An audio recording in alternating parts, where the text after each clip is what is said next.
हरे कृष्णा, राधे राधे। हम सभी भागवत की कथाओं का श्रवण कर रहे हैं। आज का प्रसंग है रुक्मणी का प्रेम पत्र।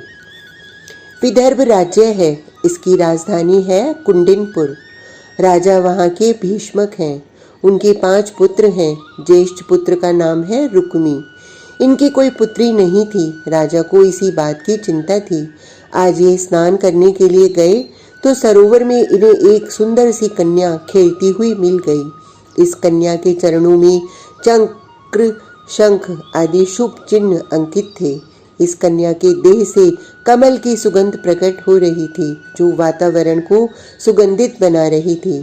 कन्या को देखकर भीष्मक राजा अति प्रसन्न हुए और उन्होंने उस कन्या को उठा लिया, महलों में लाए और विप्रों ने नाम रखा रुक्मणी। लक्ष्मी अयोनिजा होती हैं। सुखदेव कहते हैं वो किसी के गर्भ में वास नहीं करती। श्री सीता जी या रुक्मणी जी या श्री राधा रानी, इन्होंने गर्भ में वास नहीं किया है। समय के साथ बढ़ने लगी है रुक्मणी। सौंदर्य तो इनका ऐसा खिल उठा था जिससे उर्वशी आदि भी ईर्ष्या करें। उन्हीं दिनों नारद जी ने भीष्मक राजा के यहाँ आना जाना आरंभ किया। वे जान गए थे कि महालक्ष्मी ने इनके यहाँ अवतार लिया है। श्री कृष्ण बड़े सुंदर हैं। उनकी लीला ने मुझे मोहित कर रखा है। हे राजन, और क्या कहूँ, वो भगवान होते हुए भी ऐसी लीलाएं दिखाते हैं कि मन आनंद से भर जाता है। राजा भीष्मक परम भक्त हैं। उनकी भक्ति को हवा देने का काम नारद जी ने आरंभ कर दिया है। और राजा तो बहाना है। मूल रूप से रुक्मणी के हृदय में प्रेम को जगाना ही नारद जी का उद्देश्य है, ताकि ये लक्ष्मी नारायण एक हों। अब तो रुक्मणी नारद जी की प्रतीक्षा करने लगी। उन्हें श्री कृष्ण के विषय में सुनना अत्यंत प्रिय लगने लगा था। एक दिन नारद जी आकर बोले, श्री कृष्ण ब्रज से मथुरा आ गए और कंस का वध भी कर दिया। रुक्मणी सपने देखती, अपने हृदय में बसाकर श्री कृष्ण की पूजा करती, अपने आप को उनकी भार्या समझकर इतराती। ये क्या था? प्रेम हो गया इस तरह रुक्मणी को। कहना होगा कि जो प्रेम सुप्त था उसे नारद जी ने जगा दिया था। रुक्मणी इस तरह श्री कृष्ण को सर्वस्व मान बैठी थी। सुनो राजा भीष्मक, भगवान श्री कृष्ण मथुरा से द्वारिका आ गए हैं। लो, एक दिन आकर नारद जी ने ये और सुना दिया। हे देव ऋषि, यहाँ से तो निकट है ना द्वारिका? रुक्मणी शर्माने लगी थी। हाँ, निकट ही तो है द्वारिका यहाँ से। नारद जी ने इतना कहा तो रुक्मणी शर्माकर चली गई।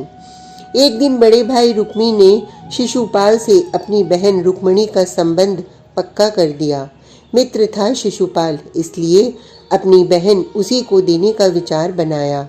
लेकिन रुक्मणी का हृदय तो श्री कृष्ण के लिए धड़क रहा था और विवाह भी 2 दिन बाद ही। नैनों से अश्रु बहाने लगी। रात की नींद उड़ गई है। अपनी माता से कहा कि मुझे शिशुपाल से विवाह नहीं करना, लेकिन माता भी क्या करे। बेटा बड़ा हो गया है, वो जिद्दी है, मानेगा नहीं। अपनी प्रिय सखी से बात की रुक्मणी ने, तो सखी ने सुझाया, तुम पत्र लिखो द्वारिकाधीश के लिए। हाँ, ये ठीक रहेगा।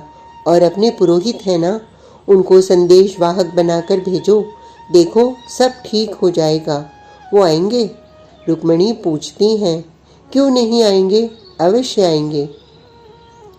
रुक्मणी ने उसी समय भोजपत्र में अपने प्रेम का वर्णन किया और श्री कृष्ण को आने की प्रार्थना की। सुखदेव कहते हैं वो पत्र बड़ा ही सुंदर था।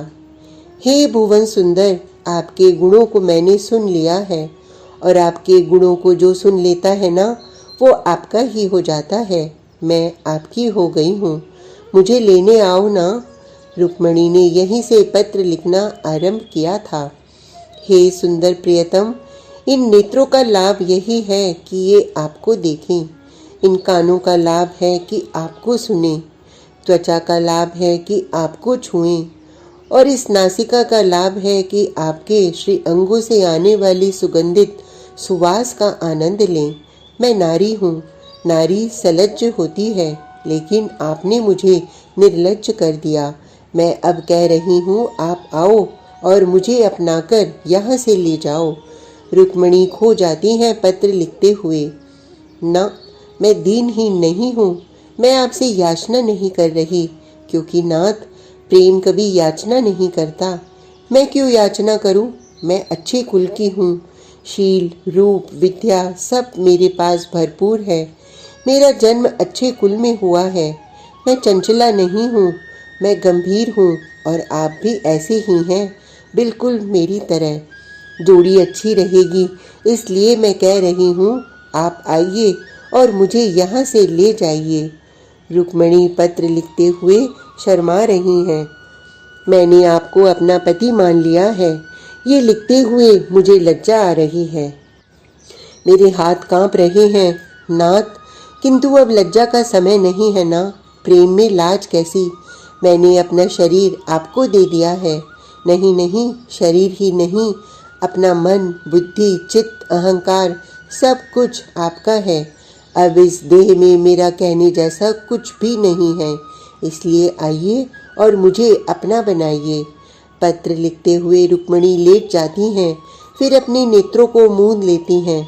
नाथ, मैंने जो भी पुण्य कर्म किए होंगे, दान व्रत आदि जो भी किया हो, मैं उन सबको अर्पण करती हूँ, ताकि उसके फल स्वरूप आप मुझे मिलो। आओ ना, मेरा पाणी ग्रहण करो। मैं स्वयं भागकर आपकी द्वारिका में आ सकती हूँ, लेकिन मैं भागना नहीं चाहती। मैं चाहती हूँ कि आप आइए और वीरों की तरह मुझे हरण करके ले जाइए। सावधान, मुझे कोई छू न पाए। अगर मुझे किसी ने छू लिया तो बदनामी आपकी होगी। शेर का भाग सियार ले जाए तो शेर की बदनामी होती है ना। रुक्मणी उठ जाती हैं और अकेले खिलखिलाकर हंस पड़ती हैं। मैं आपको बताती हूँ, आप मुझे लेने के लिए मेरे कुंडनपुर आइए। मैं यहीं की राजकुमारी हूँ, मेरे महल में नहीं। आप देवी के मंदिर में आइए, मैं वहाँ पूजा करने जाती हूँ, वहीं से मुझे ले जाइएगा। आप समझ रहे हैं ना? हे कमल नयन, मुझे अब आप पर विश्वास है।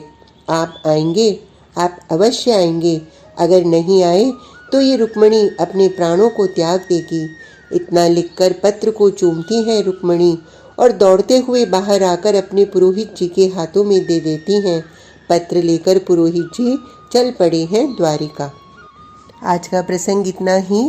कल तक के लिए हरे कृष्णा, राधे राधे।